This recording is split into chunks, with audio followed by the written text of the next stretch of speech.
Okay, hello everybody. This is my second attempt at this video because I accidentally clicked off it the first time, so we're going to give it a go for a second time. So my focus today then is going to be the chemistry test feedback.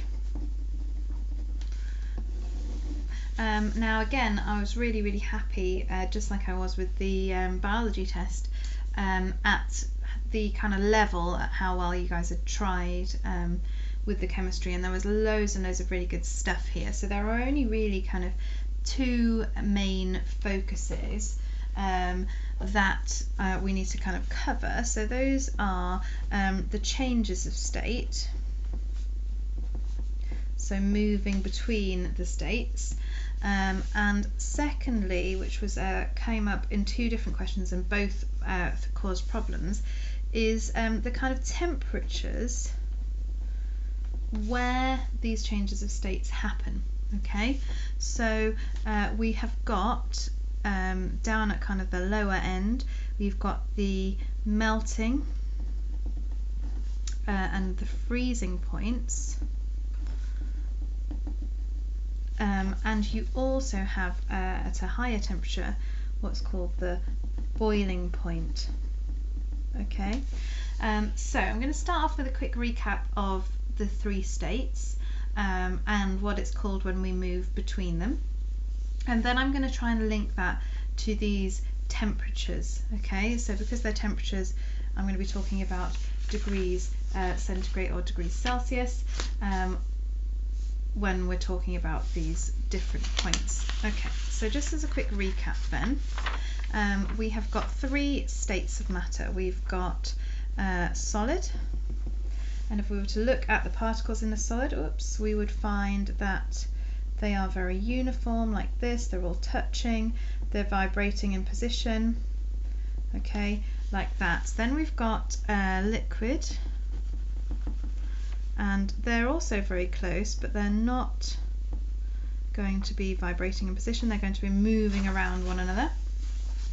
And then finally we've got the gas state, where the particles are much further apart and they have a lot more energy. Okay, they're whizzing around much more. And actually, if we draw an arrow on like that, as we move through the states, this is going to be an increase in energy.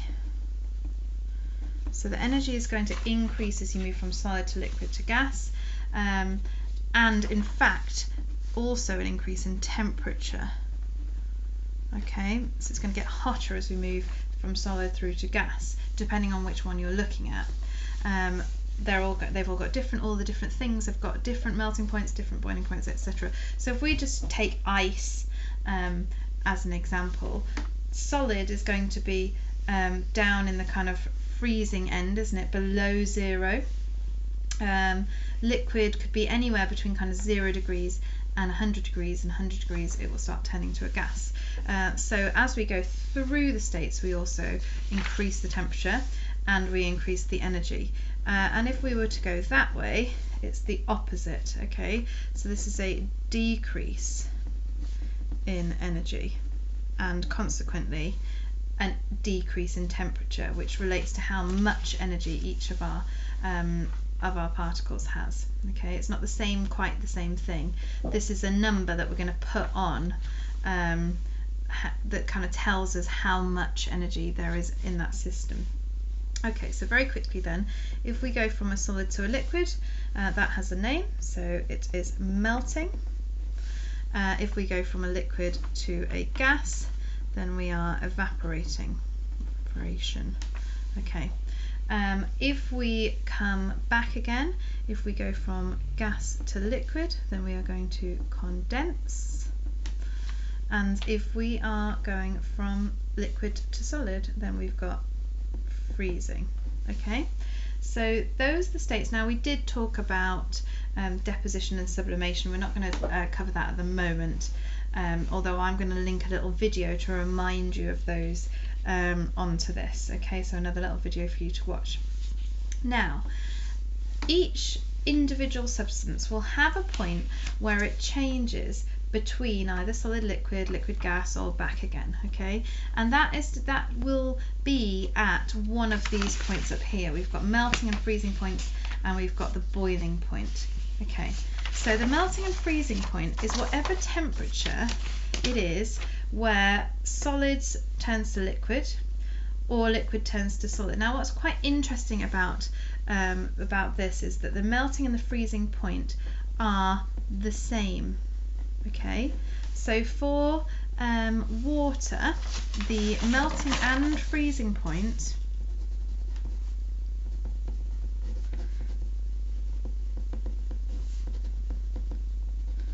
is 0 degrees. Okay, this is for water. I'll just put that, water. Okay, and that's quite interesting, and it's quite a tricky concept.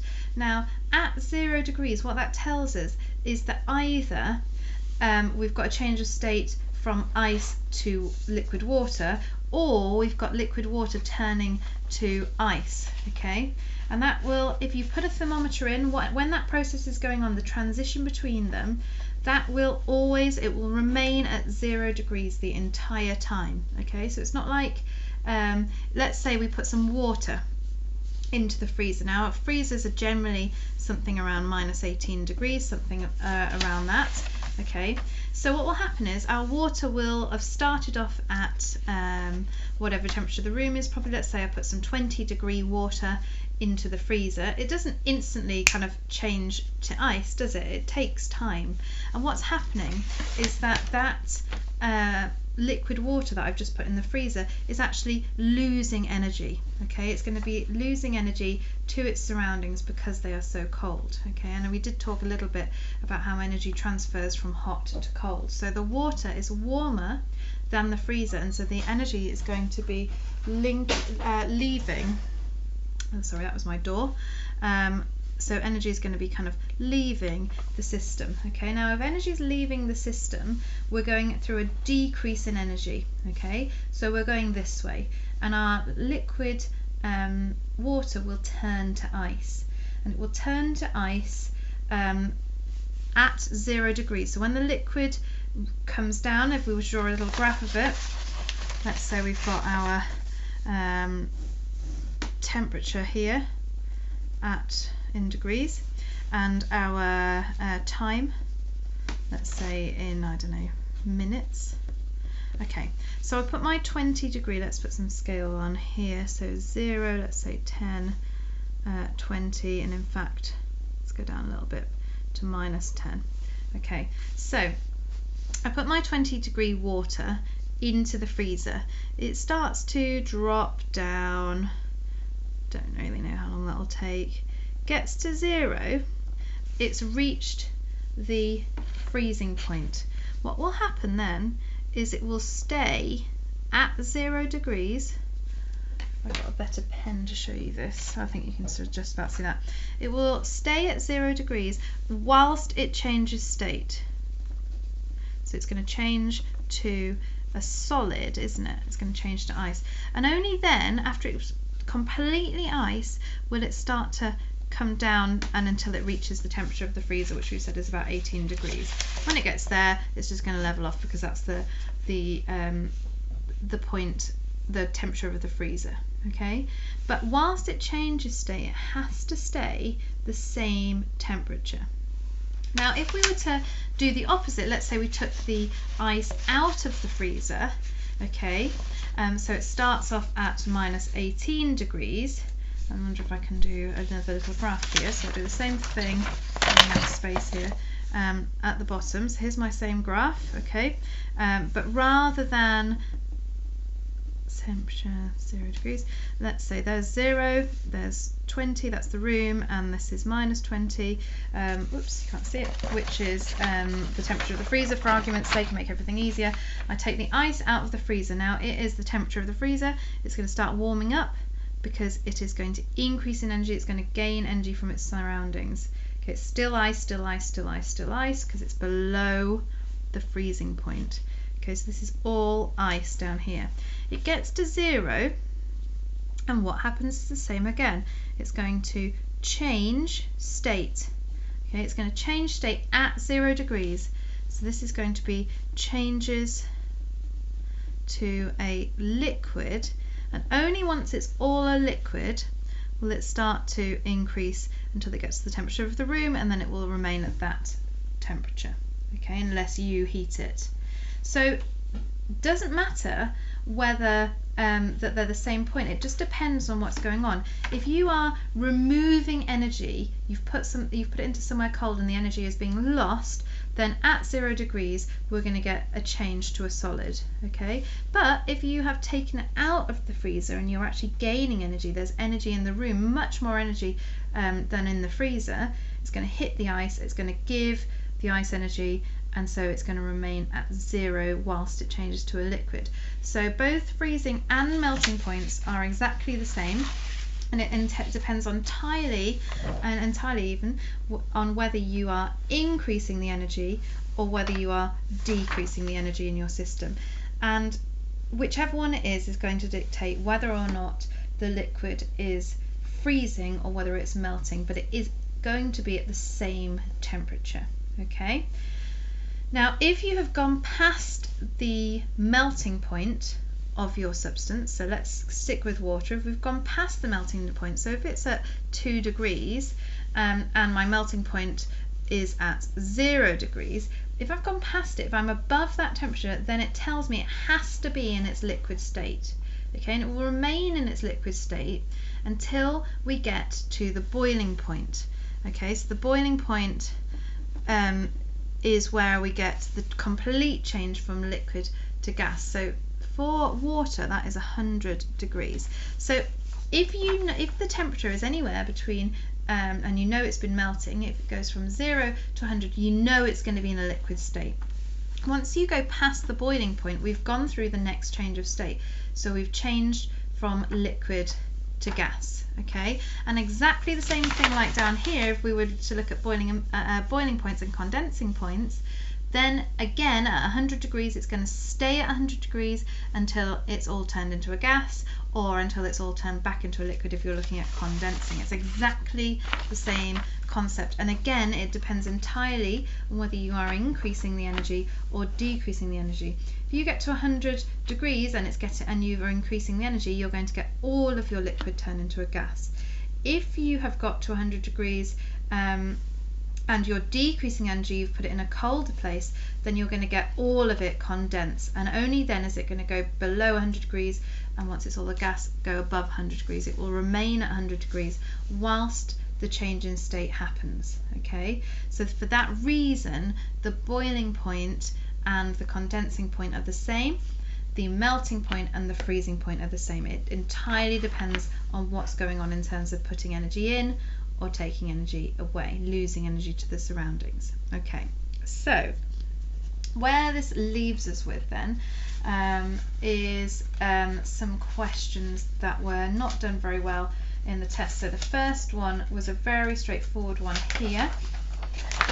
So again, it explains to us or asks us to identify the changes of state here. So we've got solid to a liquid, which is melting, we just said that.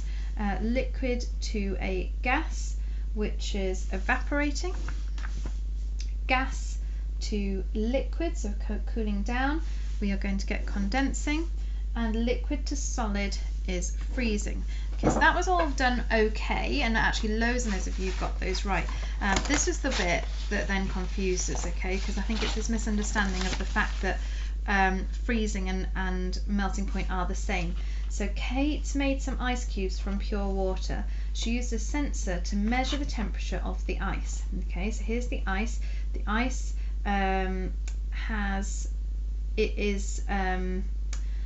come out of the freezer. Okay, so what temperature will the sensor show when the ice is melting? So it's asking you what is the melting point of ice. We know it's the same as the freezing point now from what I just explained, because what we've done is we've taken the ice out of the freezer. All of the energy from the surrounding room, which is probably going to be about 20 degrees, is going to be going into the ice and causing all the little bonds to break, and so that it can become a liquid. So therefore it will show 0 degrees, because it will only start to increase in temperature once all of the ice has melted. Okay, so this one was one that very few people got, and I think probably because we hadn't done a huge amount of work on what actually freezing and melting points were, other than to say what they were the temperature. So hopefully my explanation has helped you a little bit with that. So the other one that kind of referred to boiling and melting points is actually quite a challenging question, this, because you really have to kind of think things through. So we've got various different elements. Now it doesn't matter that we don't really know what these substances are. They're just substances that we could find on the periodic table, and what it means by elements is that they have all got the same type of particle in. So if you looked at bromine particles, every single particle in there is a bromine particle. Same with chlorine. If we looked at chlorine, it would have all chlorine particles and no particles of other things, okay, and so on and so forth. So the melting points and boiling points of 4 elements are shown in the table.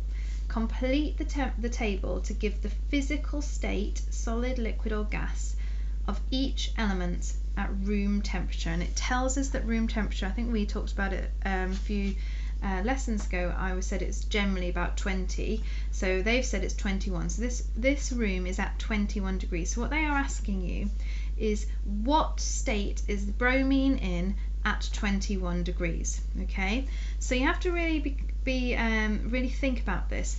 If it has gone past its melting point, then it must be a liquid, okay, so long as it hasn't gone past its boiling point. Because remember, between this number and this number, anywhere in this range, then bromine is going to be a liquid because it's already melted and it has not yet boiled. But if you haven't got to the melting point yet, if 21 degrees is actually lower temperature than the melting point, then you'll get a solid. And if you've already gone past the boiling point, then you'll get a gas. So you really have to think about, where is this number 21 degrees in relation to the range that you've got. So bromine at 21 degrees, we've already gone past the melting point, so it cannot be a solid. It's already melted. It melts at -7 degrees. Okay, so we're way above that. Now the boiling point, when it turns to a gas, is going to be 59 degrees. That is hotter than what we've got. So we are in this range. We're in this range of it being a liquid. Okay, so what state is it going to be in? It's going to be in a liquid state. Okay, and then you just follow the same concept for all of the rest. So let's look at chlorine. Now chlorine melting point is -101, sorry. So this is when it changes from a solid to a liquid. So we're way past that. Okay, it's already way past that. We're way hotter than that. Now, have we surpassed the boiling point as well? Well, the boiling point's -34. So yes, we have. We're way above that. So we've already turned to a gas. Okay, so that is our second one. Then we've got fluorine.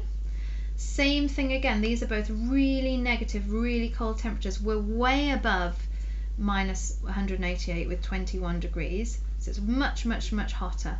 So again, it's already surpassed the boiling point and it has become a gas. Iodine, then, we've got some positive temperatures. So for the melting point of iodine is 114 degrees. That's quite hot, and it's much hotter than our temperature. So we're at room temperature, we're at 21 degrees.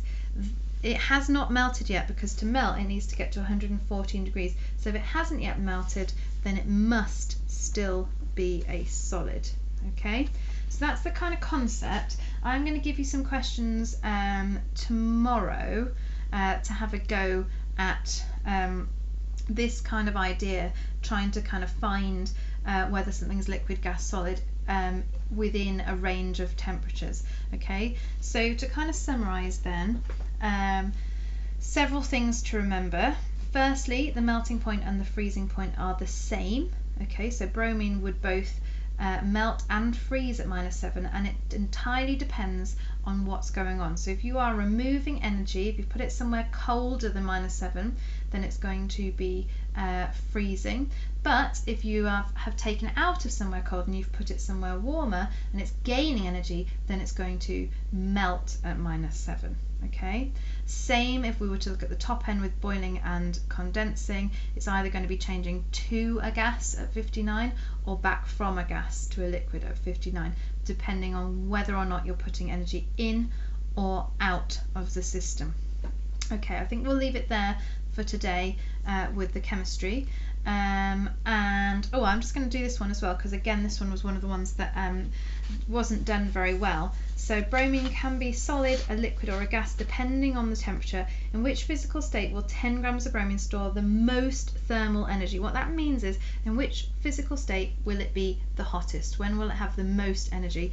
And we know from what I was saying earlier that as we go up through the states, we also go up through the temperature and the thermal energy, so that is going to be gas. These ones I'm not going to do because every single person got these right, and I was really, really pleased with that. Okay, have a great day, and I will speak to you tomorrow.